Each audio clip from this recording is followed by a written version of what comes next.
কথায় আছে, কয়লা ধুইলে যায় না ময়লা। ভারতের বিজেপির ক্ষেত্রে বিষয়টা তেমনই। কর্নেল সোফিয়াকে নিয়ে যে কুমন্তব্য করেছে তা নিয়ে ভারতে রীতিমতো তোলপাড় হয়েছে, এবং এই ঘটনার মধ্য দিয়ে বিজেপির আসল চরিত্র কিন্তু সবার সামনে বের হয়ে এসেছে।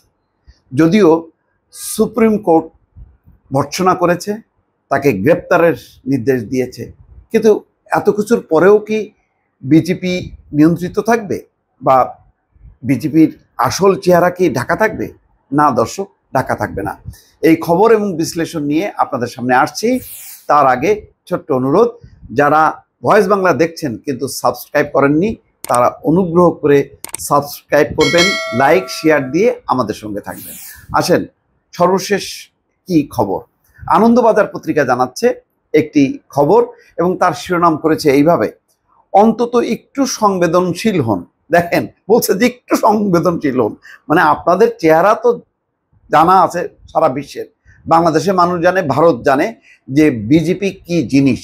এর হচ্ছে একেবারেই উগ্র সাম্প্রদায়িক গোষ্ঠীকে প্রতিনিধিত্ব করে, হিন্দু সাম্প্রদায়িক গোষ্ঠীকে প্রতিনিধিত্ব করা ছাড়া এরা ভারতের সবার প্রতিনিধিত্ব করে, হিন্দু মুসলিম বৌদ্ধ খ্রিস্টান তেমনটা একেবারেই না। এটা বারবার কিন্তু তারা প্রমাণ করে দিচ্ছে। এবং সর্বশেষ বিজেপির একজন মন্ত্রী, মধ্যপ্রদেশের মন্ত্রী বিজয় শাহ আরও ভালো করে দেখায় দিল যে এত বড় একটা যুদ্ধ, যেই যুদ্ধে ভারতের সব দল বলল, সরকারকে বলল যে আপনারা যে কোনো পদক্ষেপ নেন, আমরা সমর্থন দেব।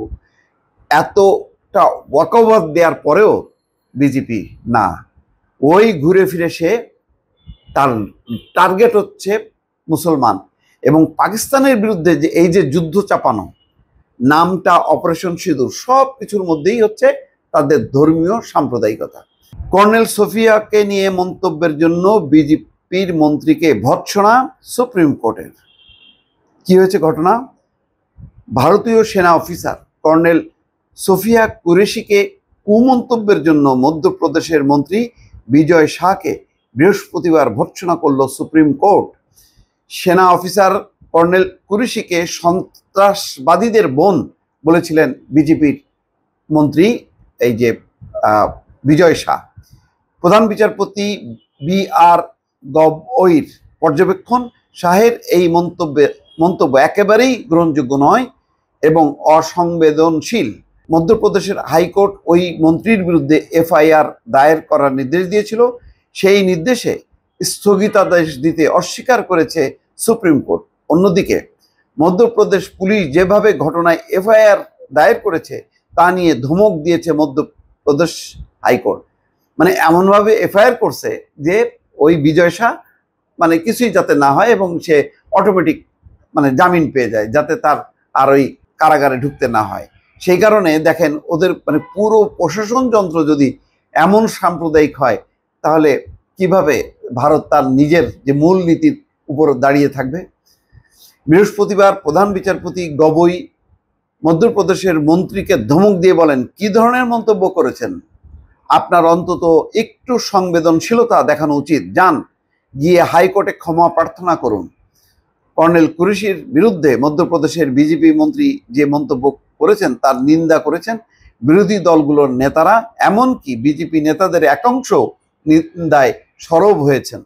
শাহের বিরুদ্ধে এফআইআর দায়ের হয়েছে হাইকোর্টের নির্দেশে।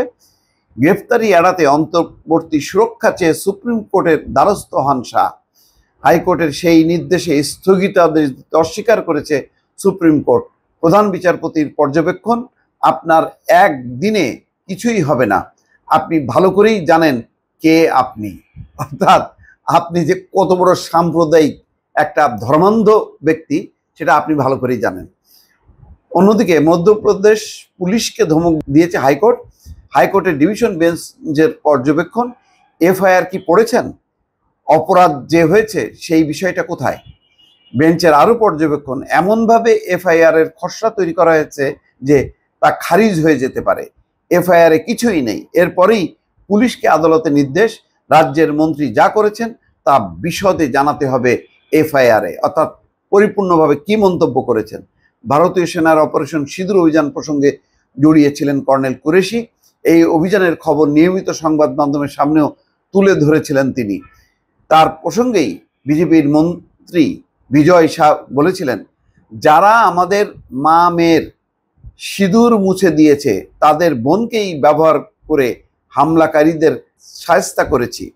মোদিজি ওদের বোনকে দিয়েই উচিত শিক্ষা দিয়েছেন। দেখেন কত বড় মানে আসলে এটা হলো তাদের অন্তরের কথা, ভেতরের কথা, এটাই বের হয়ে গেছে। মোদিজি ওদের বোনকে দিয়েই উচিত শিক্ষা দিয়েছে। মোদিজি তো আর ওদের মতো ব্যবহার করতে পারেন না, তাই ওদের সম্প্রদায়ের বোনকে দিয়েই ওদের 12টা বাজিয়েছেন। বিজয়ের এই মন্তব্যকে ঘিরে তুমুল বিতর্ক শুরু হয়। মন্ত্রীর পদত্যাগের দাবিতে সরব হয় কংগ্রেস। বিতর্কের মুখে বিজয় বলেন, আমার কথায় যদি কেউ আঘাত পেয়ে থাকেন তাহলে 10 বার ক্ষমা চাইতেও রাজি আমি। তার বিরুদ্ধে রাজ্য পুলিশের ডিজিকে এফআইআর দায়ের করার নির্দেশ দেয় জবলপুরে মধ্যপ্রদেশ হাইকোর্ট। সেই নির্দেশ বহাল রেখেছে সুপ্রিম কোর্ট, অর্থাৎ সুপ্রিম কোর্টও ছাড় দেয়নি, সেই নির্দেশ বহাল রেখেছে। এখন লাভটা কি? লাভ তো নেই। বিজেপি কি এইসব আদেশ নির্দেশ কোর্ট এগুলি মানবে না? তার তো জন্মটাই এমন, তার রক্তের মধ্যে এমন যে সে তো ধর্মান্ধ। সে মুসলমানদের বিরোধিতা করা ছাড়া এবং মুসলমানদের নিধন করা ছাড়া, মুসলমান নির্মূল করা ছাড়া বিজেপির অন্য কোনো নীতি নেই। তার একটাই নীতি, উগ্র হিন্দুত্ববাদের দর্শনকে প্রতিষ্ঠা করা। ওই ভারতের সংবিধান, মুসলমানদের অধিকার, এগুলো কোনো কিছুই পরোয়া করে না বিজেপি। দর্শক ভালো থাকবেন, আল্লাহ হাফেজ।